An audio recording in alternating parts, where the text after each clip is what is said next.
It is with great pleasure that I introduce our keynote speaker and our panelists today. As Jim mentioned, the theme for this conference is whole of community. Our goal was to push the envelope and to generate serious discussion about where we are going as an organization and as a field in our call for proposals when we asked you to consider three key questions. How do the players in our field interact? What interactions do we or should we have with leaders in the communities in which we all live and work and beyond to strengthen our individual and collective abilities to address conflict? What needs to happen and what can each of us do to improve these connections? These questions and more led us to our keynote speaker and panelists, who will encourage us and indeed challenge us to think critically about our work and our field. We hope that these conversations that start today will continue throughout the conference and well after. Before I introduce our keynote speaker, I want to first introduce our three panelists.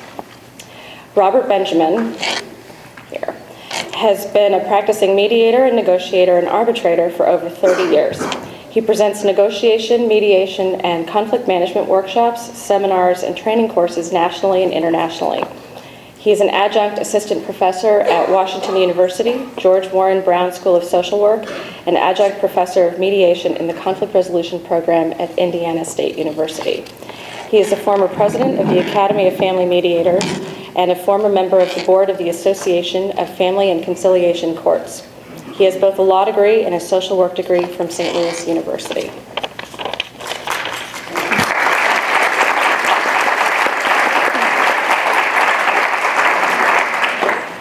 Homer LaRue has served as an arbitrator and mediator for more than 20 years in a wide range of disputes with a focus on employment and labor conflicts, both in the public and private sectors. He is currently a professor at Howard University School of Law in Washington, D.C., where he teaches courses on lawyering skills, civil procedure, professional responsibility, and dispute resolution. He also directs the alternative dispute resolution curriculum, and he founded and supervises the law school's first ADR clinic. He also serves as a technical advisor and trainer for the Commercial Law Development Program at the U.S. Department of Commerce on an ongoing project designed to assist in the development of a regional ADR system in Central and West Africa for the resolution of commercial disputes. On August 1st of this year, Professor LaRue began his term as chair of the American Bar Association's section on dispute resolution.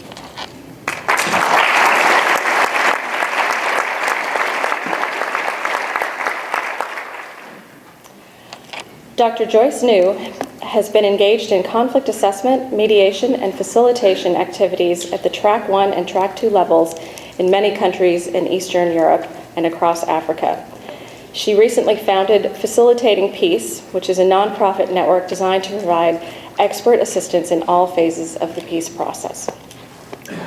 From 2008 to 2009, she served as the first team leader of a new United Nations standby team of mediation experts, traveling to 9 countries in Africa to offer advice on peace processes, facilitating meetings, and assessing organizational capacity for mediation. Prior to this position, she was founding executive director of the Joan B. Kroc Institute for Peace and Justice at the University of San Diego and remains special advisor to the Institute. Previously, she directed the conflict resolution program at the Carter Center here in Atlanta, where she advised President Carter on conflicts in over 24 countries. She received her PhD in linguistics from the University of Southern California.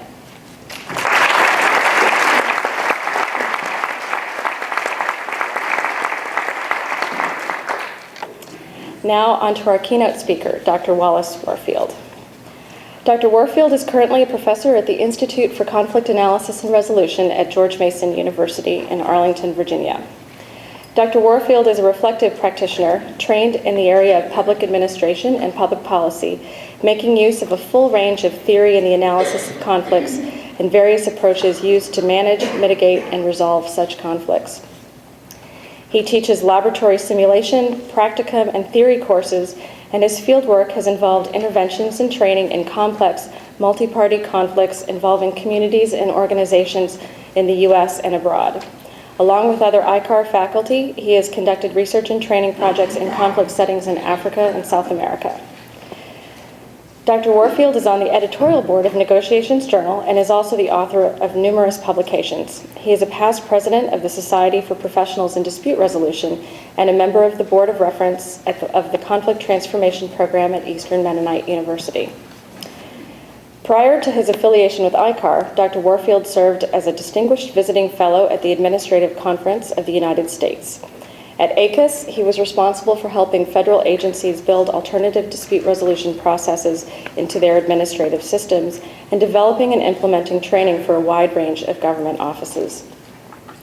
Before his work with ACUS, Dr. Warfield worked his way up from the position of mediator in the New York office of the Community Relations Service at the Department of Justice to the position of acting director at CRS at headquarters in Washington, D.C. Before joining the Department of Justice, he also served as the deputy director of the Lower West Side New York Community Corporation, and prior to that, he was a street gang worker with the New York City Youth Board. Please join me in welcoming Dr. Wallace Warfield.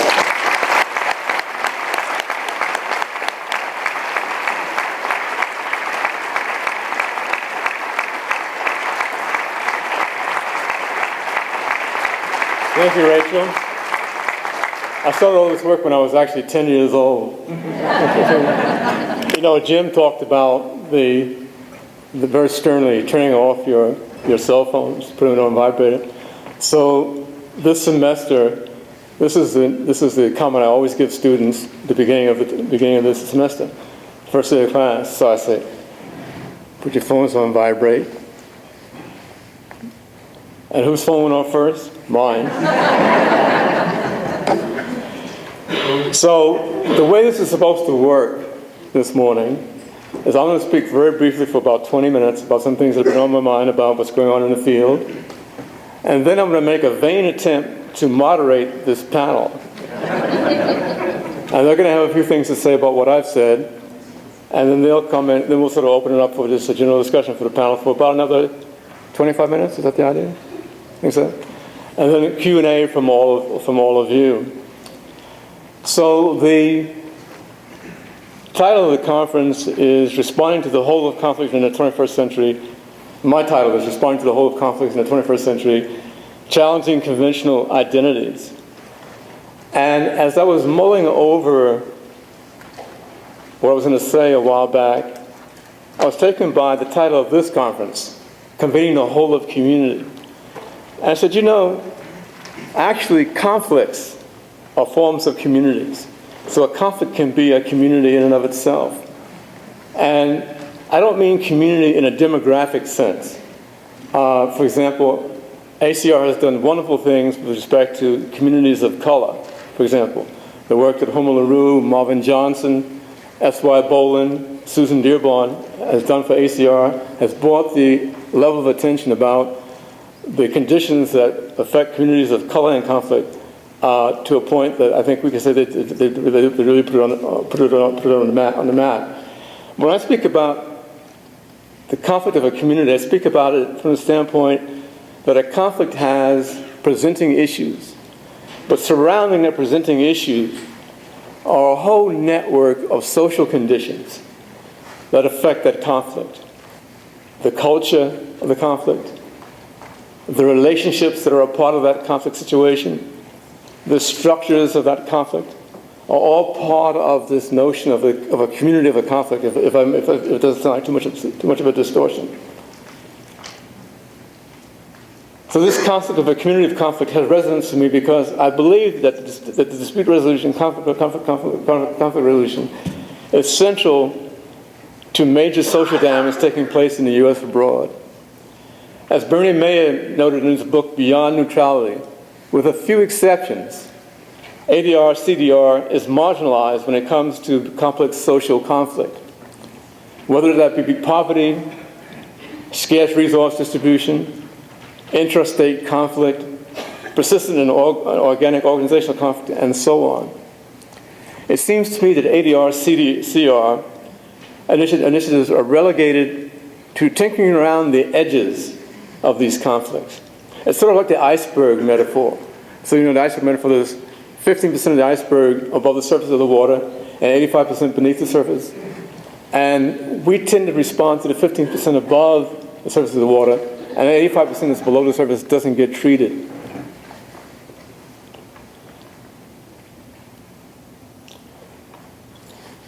So in effect what we're doing, we're responding to the part of the community of a conflict that is the most visible. But I think this is also true of conflicts that would fall under the label of complex, that would not fall under the label of complex social conflicts. So many dyadic organizational conflicts and many family disputes have their roots in the systems and culture that drive that particular dispute and conflict situation. This has long been, I think this is not a new concern in the field of conflict analysis and resolution. And I remember watching Roger Fisher on the eve of Gulf War I on television, making an urgent plea for people to negotiate. And of course he was ignored. And then there was a groundswell of reaction from most of us in the community on the eve of the invasion of Iraq to hear our voices about calling for more negotiations. And they were uniformly ignored.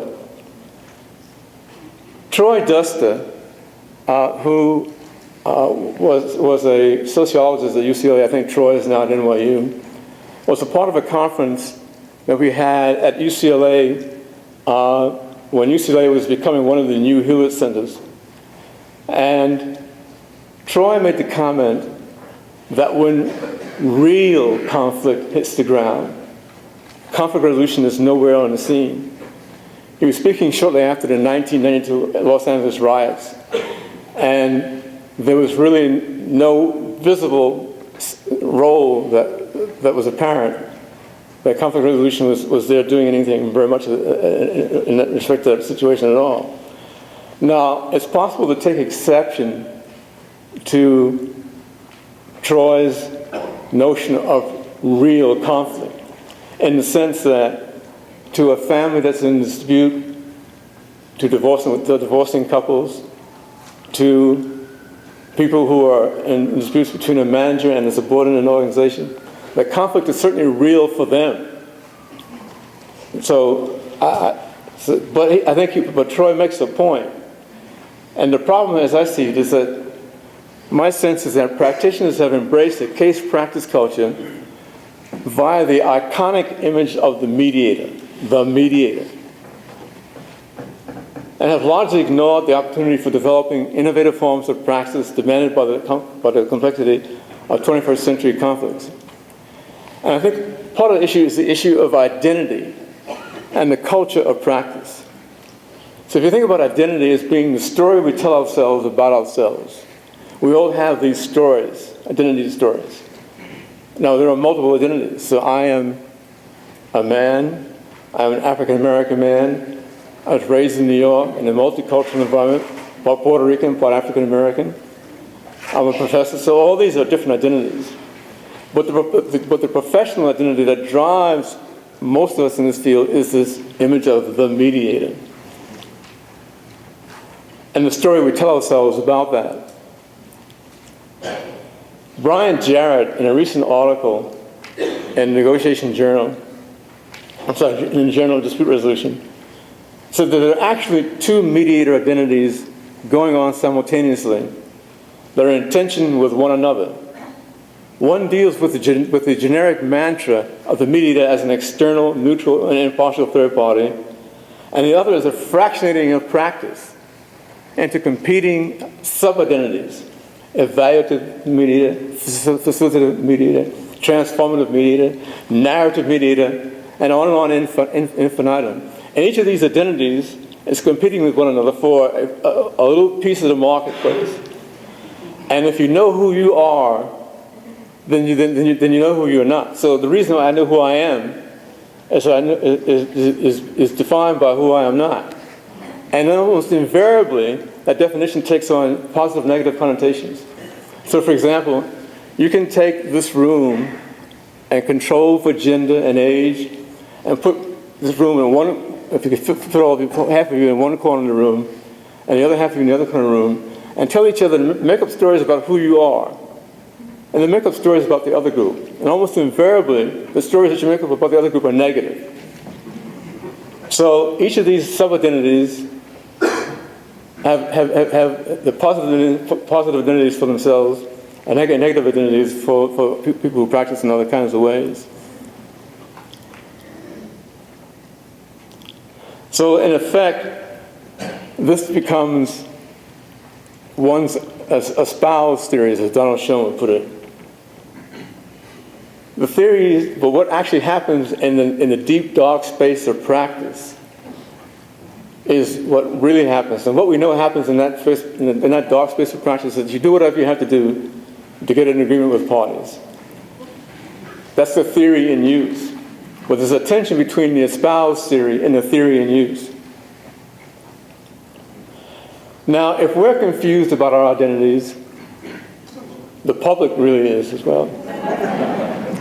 So, several years ago, I was on a flight from Los Angeles to back to Washington, D.C.,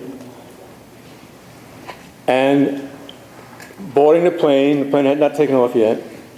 So it was one of those 3 rows planes, 7 whatever. And I'm sitting in the aisle row of the middle row, sort of towards the front of the plane, and people are boarding. I had my seat, and so a man comes on, and he puts his bag. He's sitting in the left-hand part of the seat. He puts his bag right in the middle of an empty space above his seat. Then shortly thereafter, a woman and her husband get on board, and she takes his bag and she shoves it to one side and puts the bag in.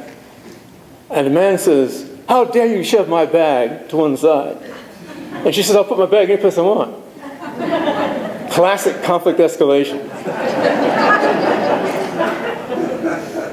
Back and forth, back and forth. The flight attendant comes back, and she clearly is not impartial. She is not practicing equidistance.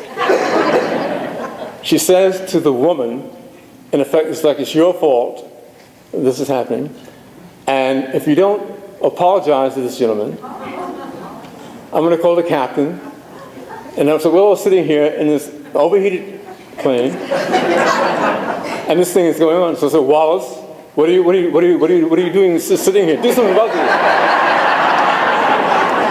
So I went up to the woman and I said, "Look, she's sitting in her seat," and her husband was terrified. I said, "Look, I know you don't want to apologize to this man, but there's over 100 of us in this plane. And what about the idea of saying that you're sorry for the delay that this flight is causing, and you apologize for that? We call that, thank you."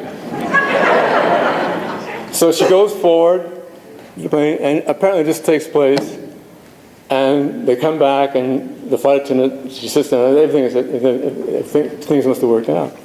So a gentleman who was watching this whole act play out said to me, "I don't know what you said, but that was really terrific what you did." And then the flight attendant comes back to make sure everyone's seats buckle in the seats. And the man who commented on what I did said to the flight attendant, "This gentleman," pointing at me, "saved us from an inordinate delay, and he's an arbitrator."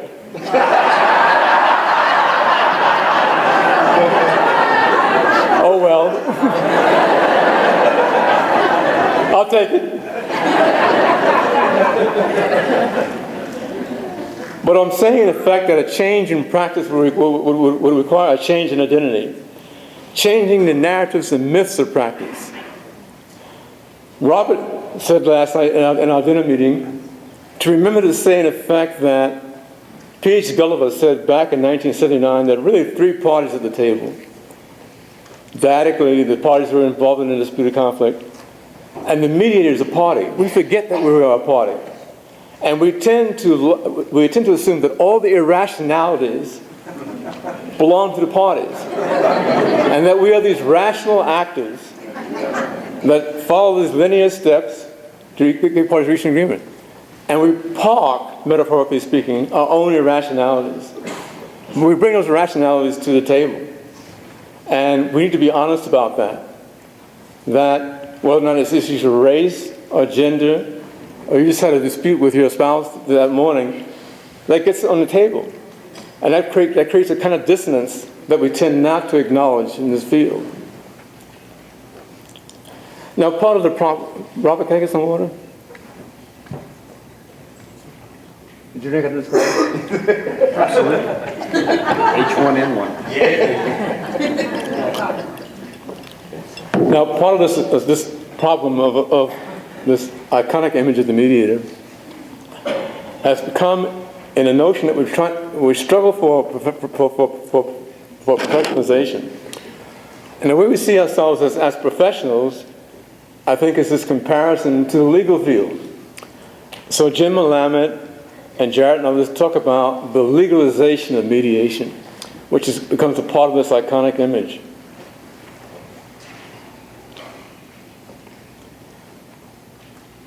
I don't have a brief with lawyers.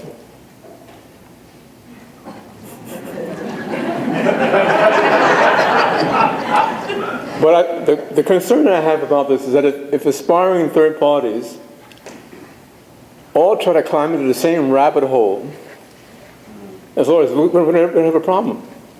There is not going to be enough work for everybody on that basis. And it's ironic to me in many ways because those of us who've been around the field since Methuselah remember that ADR, stop pointing, Marvin, that ADR means the alternative to dispute resolution. And the alternative, going back to the Pound Conference in 1976, was an alternative to overly litigiousness in the field. The courts wanted to get away from judging increasingly social conflicts. And we used to be the alternative to that. Now I'm not so sure about that anymore.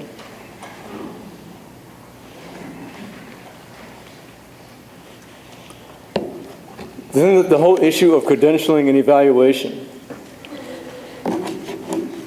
Deborah Sword, our Canadian colleague, talks about how do you evaluate and credential a moving target.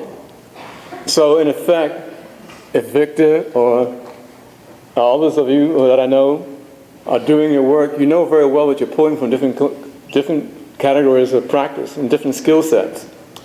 You can't evaluate that. You can't really credential that sort of thing. Why are we so hung up on this notion about credentialing? We need to back away from that and think about different kinds of identities that don't require that kind of credentialing, because I think it's really just hurting us. There's a need to create new images of practice, away from the classic third-party neutral, and embracing the notion that we are, in fact, change agents. Whether we like it or not, that's what we are. We are change agents. Now, one way that I think about doing this is that another colleague of ours, Maura Dugan, Tamara remembers Maura, that when Maura was at ACR, she developed this notion called the nested model of conflict. Now, unfortunately, we don't have a PowerPoint here, so I have to sort of air sketch it for you. But Maura's idea was that, like the Kanishka dials, the Russian dolls, there is the issue-specific situation in a conflict. But surrounding that, there are relational issues. And issue-specific and relational issues are embedded in structural situations that are happening. And those three are embedded in some cases in meta-structural situations. So the story she tells is about a Fairfax, Virginia high school where there was a conflict between African-American boys, really? And white youth, over the white youth wearing sort of the Confederate flag. And the way that could respond to at the issue-specific level is that you could just say, well, look, you work out some agreement where the boys don't wear the Confederate flag within 2 blocks of the school or something like that. Okay? But there's the relational issues that surround that conflict. And how do you deal with those relational issues? And there were structural concerns. So structurally, for example, the school was located on a street called Rebel Run. And the school's mascot was Johnny Reb. Well, this is a whole social way of thinking that has to be dealt with. So if you just deal with the issue-specific situation, you're not really dealing with the root cause of that problem. But that means changing that identity. You can't have yourself this iconic image of the mediator, laying hands on feathered brow. This is a different kind of a conflict. Where are we at that level? Where are we, for those of you who do family dispute resolution work, with the sociology of what we know? We know stuff. We know stuff about conflicts, but we don't get it out there. We're not talking to policymakers. Why are we not convening with social workers, judges, and listen, here's what we know about conflicts and family disputes. We're not getting any confidentiality of any particular issues. We don't do anything with our knowledge. It's wasted. There are roles for us to play at that level of conflict. And what I'm simply suggesting and arguing for is that we need to find ways of getting out of that box of looking at ourselves as just being the iconic mediator role, as powerful as that role might be, and think about other roles that we can create for ourselves in the field. I think at an international level, it is also true, and I think Joyce will be speaking to that.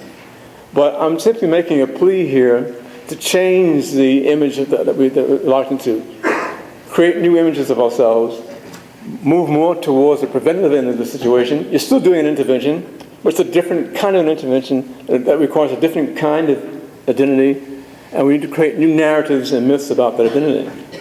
So without saying more, I'll turn to our panel. Robert, you're on.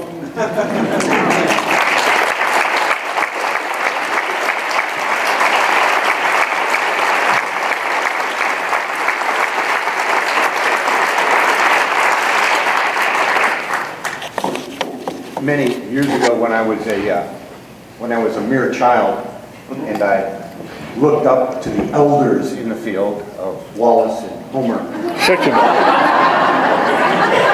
Joyce joined me as being a mere child.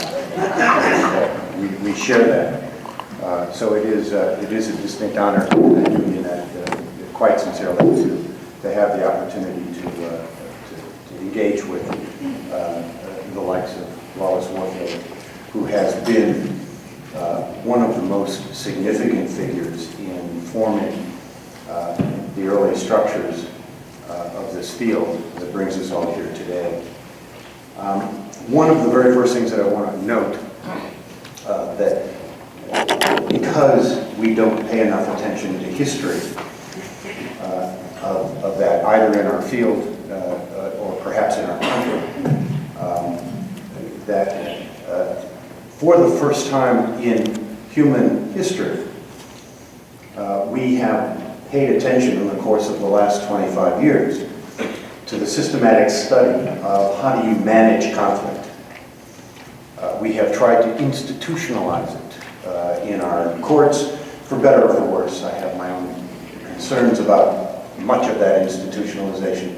But nonetheless, there has been a conscious and focused effort to study this stuff. How do people get crazy, get more crazy than normal? And how do we, if we are going to manage to bring them out of it, and or at least be helpful, at the very least, not make it worse.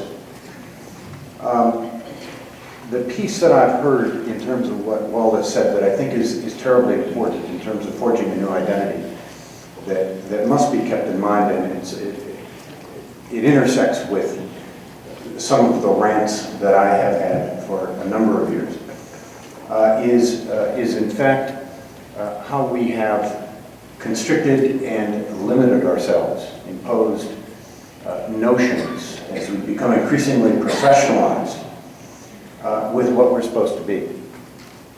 Principal among those has been the concept of being a neutral, borrowed curiously, as Wallace made note of Donald Schoen, the reflective practitioner, comes directly out of our Western techno-rational notion that if we remain above the fray, detached, disengaged,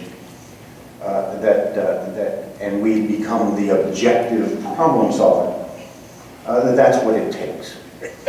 And all of that has been manifest for all of you as you've watched the objectivity and the rationality and the civil dialogue of the town hall meetings and the healthcare discussions in the past days. We would like to dismiss that as being aberrational, as being, well, this is just those crazy people.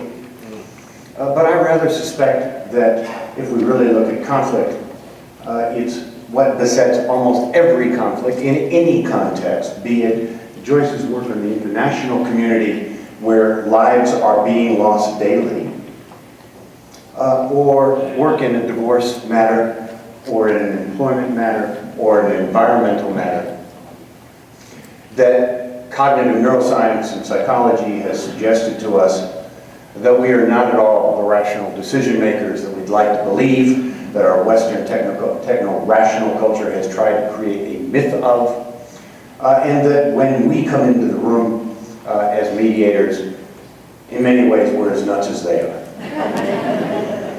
And that we are very often irrationally rational.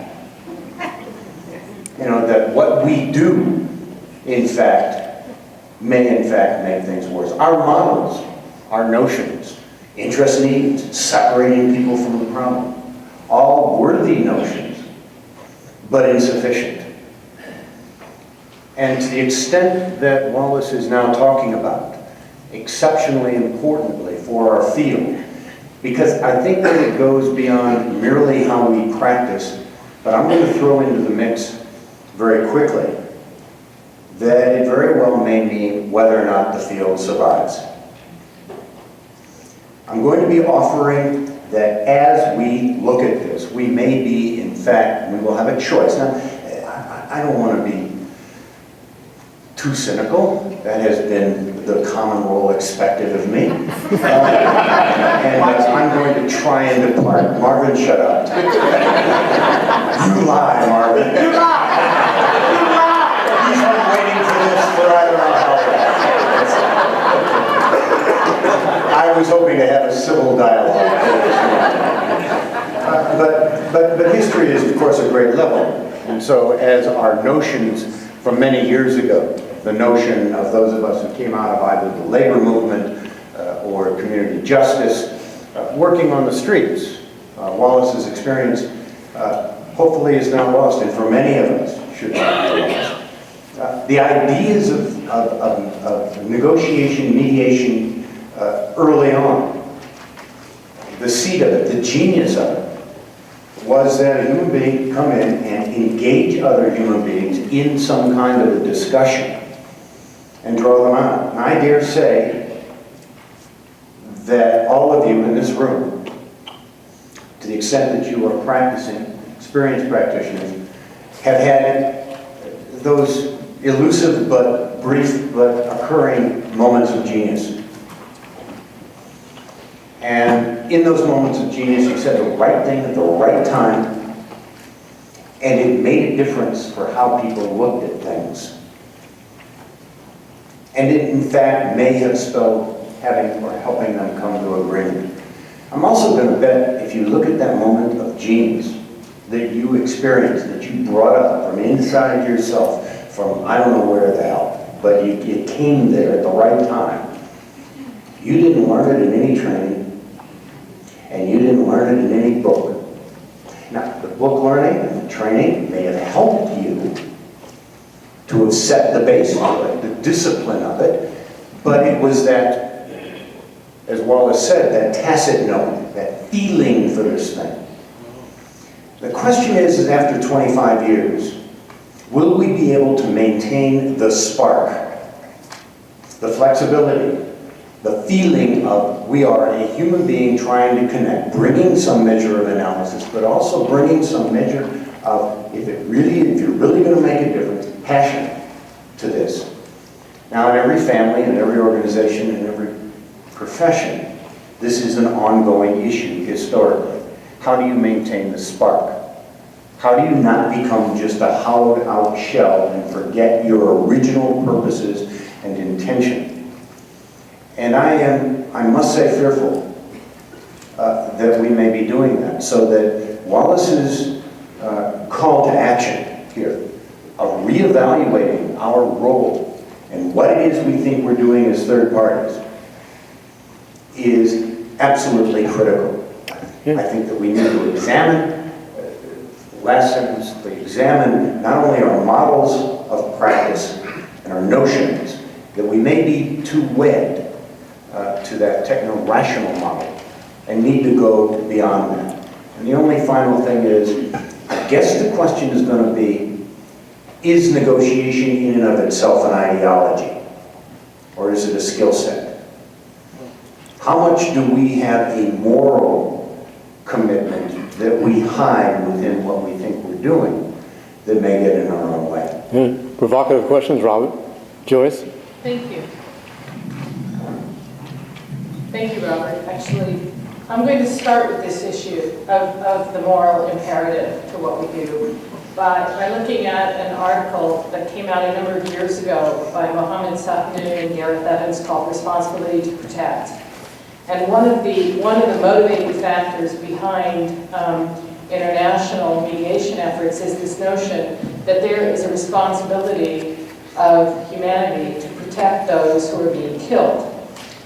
Now, this kind of ethic that we need to go and save people is actually not shared by everyone. I was recently in a taxi in Addis, going to the airport with the head of the conflict management unit for the African Union, in which he said to me, "Why do you always think, not me personally, but why do us outsiders, I guess, why do we always think we need to go in and save Africans? And why do we need to intervene when there's a ghastly war going on and they're killing each other?" He said, "You know, often you just make things worse. You should just let people die.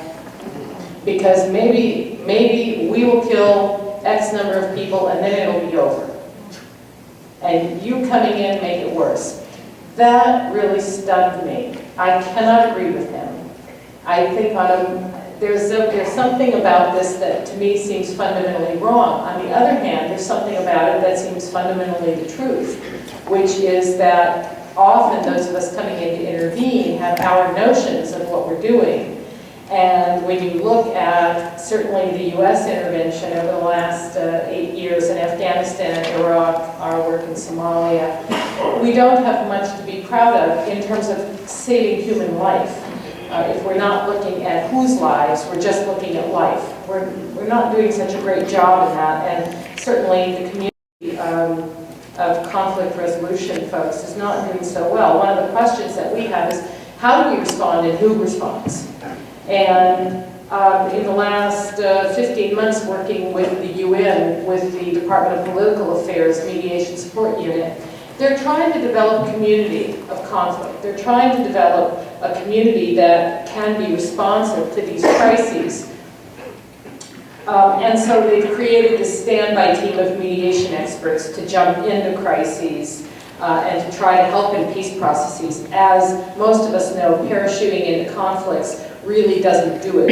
It's really not what's needed, unless what it is one of the members of the community who happens to be, in the case of the UN, and in the case of the African Union, and in the case of the Economic Community of West African States, they're creating these mediation units that consist of experts of which none of us, I think, would belong. They are constitutional experts, power-sharing experts, security sector reform people, disarmament specialists, and transitional justice and human rights experts.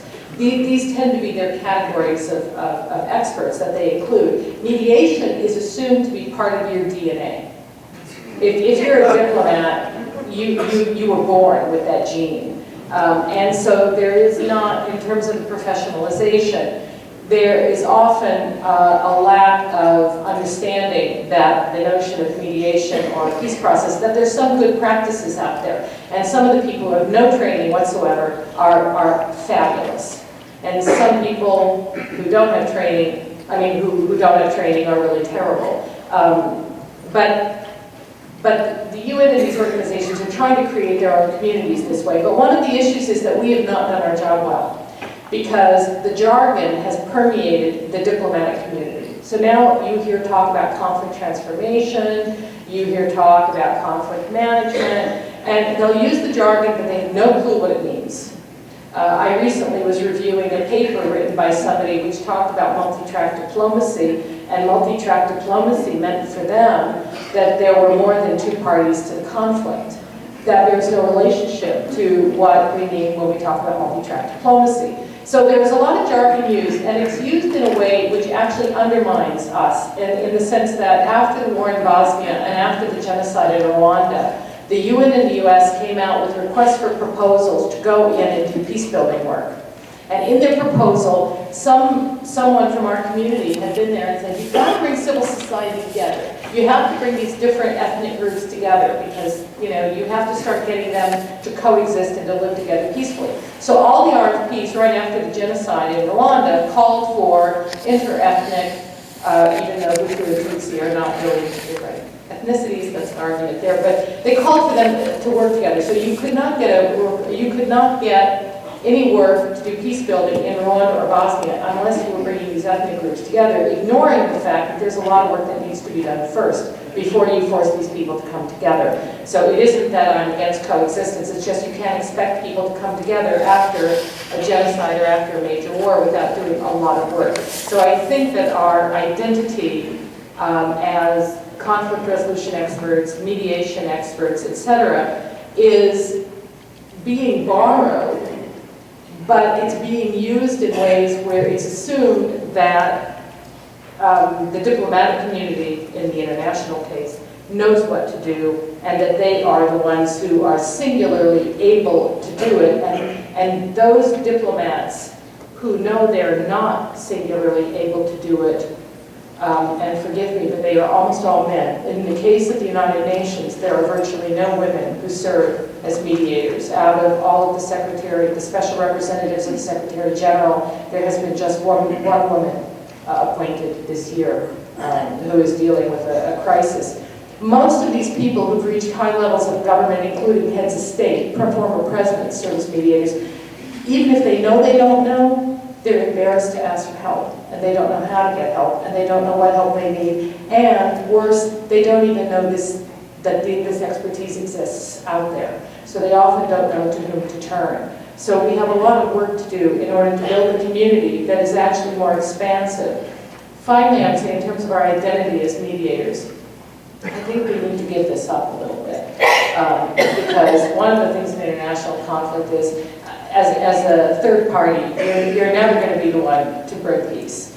It's only going to be the people in the country who make the decision of whether they're really going to have peace or not. And that's also by expanding our understanding of what it is to do a peace process. And I see colleagues in the room, we understand what it is. The problem is the diplomats don't. And so when you go in to do a peace deal, the only people they talk to are the warring belligerents.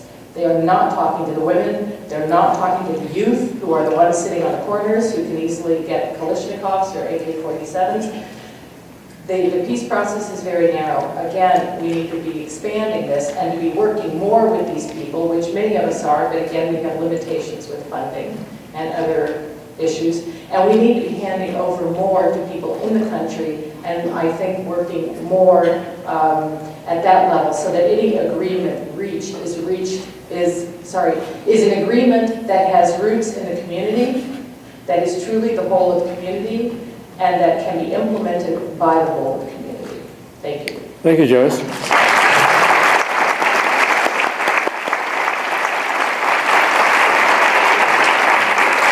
Homer, you're on. I will try to be brief because I think that, as Wallace said at the outset, what is important here is that we have a dialogue. And that doesn't mean just among the panel members. I want to start with something which is the theme of Wallace's keynote, and that is the notion of identity. And so I begin with identifying another, excuse the use of the term again, identity of mind. When I was introduced, among other things, as the chair of the section of dispute resolution of the American Bar Association. Prior to that, I was also the president of what was then SPIDER. And so that's an additional identity. Why do I note that here? Because I think that what that symbolizes for me is the identity that I've always recognized, and that is that this field belongs not to just one entity, one profession, but it belongs to all of us. At the same time, I have to recognize that there's a tension. There's a dynamic tension between those who are looking at this field as a social movement, which is when I began it, when Marvin began it, when Wallace began it, it was much more of a social movement. On the other side of that tension, however, where are we today? The social movement, I think, is still there, or at least the elements of it are still there, notwithstanding some of the things that Bob mentioned. But on the other side of that tension is the desire to make a living from doing this. And if we think about that, and Bob, I think that's why the quote, the field will not go away. Because as long as people want to make a living doing this, it's going to exist in some form or fashion. It may not exist as much as the social movement that we recognized at the outset, and we could lament that, but it will exist. I think most of us, however, want it to be more than simply a way to make a living. Although I hastily say, we also want to make a living. And I dare say everybody in this room would like to be able to say, I make my entire living, and by the way, it's not a bad one, from doing this work. And this takes me back to something else that Wallace said that I think we have to also keep in mind. He called it the case practice culture. I've never heard that term, but I'm going to be using it quite often from here on. Because I think that that characterizes to some extent what has happened or where we are. We've become so ingrained in looking at what we do from individual cases that we have forgotten that there are policy issues that are a part of what we do and a part of what we ought to be conveying to policymakers. I think that's part of the point that Joyce was making, particularly on the international field. And so where does that bring me as I think about where we ought to, what we ought to be doing? Well, there are 3 points I think I want to make. First of all, as we move into the discussion with the audience, I want to, I guess, caution us against setting up the false straw man. And in this discussion, very easily, the false straw man is the legal profession. And if we turn this discussion, this dialogue, into a rail against the lawyers and how they have, quote, legalized what we do, I don't think we go much further. We get stuck. I think what Joyce was saying, what Robert was saying, is that we need to push that conversation beyond that. Recognize that there is this tension, that there are these issues, but we've got to go beyond that. Secondly, I don't think that if we're really talking about the issues around pushing the envelope, we also need to be thinking about the diversity of voices that need to be in this conversation. And those voices come not only from the different kinds of practice, but they come from the different kinds of groups, racial, ethnic, and gender groups, which we still have a lot of work to do. Both, if you look at it from a case practice culture perspective, where we're looking at it narrowly, how do I make a living? Or looking at it from movement-wise, or trying to affect public policy. So diversity has to be very much a part of that conversation, and it can't be an afterthought. It has to be integrated into the conversation if it's going to be real. Secondly, I think we ought to aspire to continue to have some way to ensure that there are a multitude of voices. And excuse me for dichotomizing the world this way, but in this respect, I'm going to, or in the context of this conversation, I'm going to do it. We need to, well, I won't say we need, irrespective of whether you think the legal voice needs to be here or not, it ain't going away. Lawyers have seen the benefits of conflict resolution, irrespective of whether you look at that from a cynical point of view, that they're taking it over, or trying to take it over, or they see the benefit of helping their clients resolve conflicts in a way short of litigation, which is one way. The other is that there are all these other voices that are not legally trained, that don't come out of the legal culture, and that present a much more holistic addressing of the problems that people have when they're in conflict. And we need to hold on to that, and lawyers need to be educated about that. And we do far too little of that in our law school training. Teaching lawyers that there are problems, that when a client comes to us with a problem, that problem is not just a legal problem, that it impacts other aspects of that client's life, which draws in other disciplines, other professions. And we need to really do something with that. My final point is, and I think this has been an underlying theme that I've heard from Wallace and from the panelists as well. We've done far too little conscious educating of the psyche, at least of the American public, about what we do.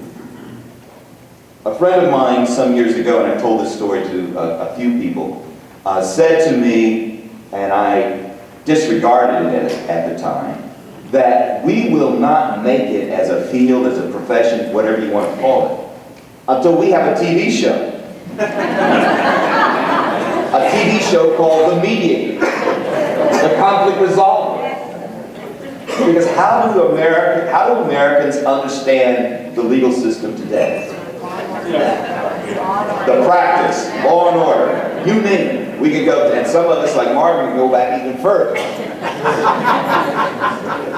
But the point I'm making here is that what I would like to see in a concrete way, and I want to recognize Jim Rothstein as bringing this to my attention and initiating it, that this organization, the ADA section of dispute resolution, needs to be doing a much more conscious effort to educate the American psyche with regard to what we do as conflict resolvers. Jim and I had breakfast some months ago and talked about this, and I was really taken with the insight that he brought to this. And I'm hoping that now that I'm in a place where I can do it, that we can make that much more of a concrete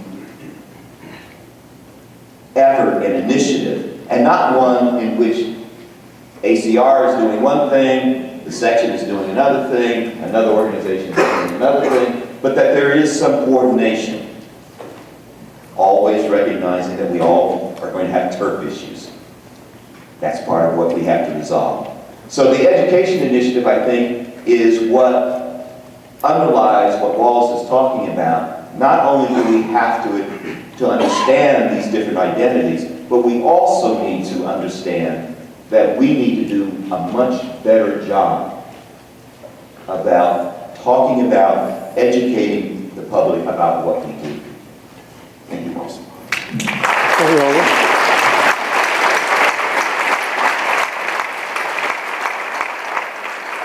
Let me pose a question to the panel. I'm hearing a kind of a thematic notion here of reinvigorating the social justice image of the field. The fact that we're change agents. But there's a bit of a paradox here. Because the paradox is that there are people who say that we have no business doing this because it means climbing in bed with institutional actors, with the dominant paradigm that will co-opt the field. So how do we do that? How do we do that without being co-opted, without getting seduced by the dominant paradigm? You know, if I can quickly respond, both Wallace, to that question and also to what I've heard. Look, I want to be very clear, and it's not purely just to be a jerk, but I want nothing to do with social justice.